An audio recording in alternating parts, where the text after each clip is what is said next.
Okay, number 9 squared. Let's graph this polar curve, and let's not use technology. Well, let's try our benchmark angles. It's just cosine of theta, not a multiple of theta, so we can just use our direct benchmark angles and see what the R values are. So when theta is 0, we have 4 times 1 plus 1, which is 8. So we get all of these ordered pairs, R thetas. Let's plot those and see what we got so far.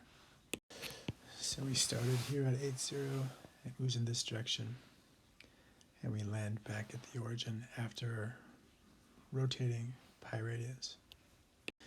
If we carry out the same process without technology, we'll find that the curve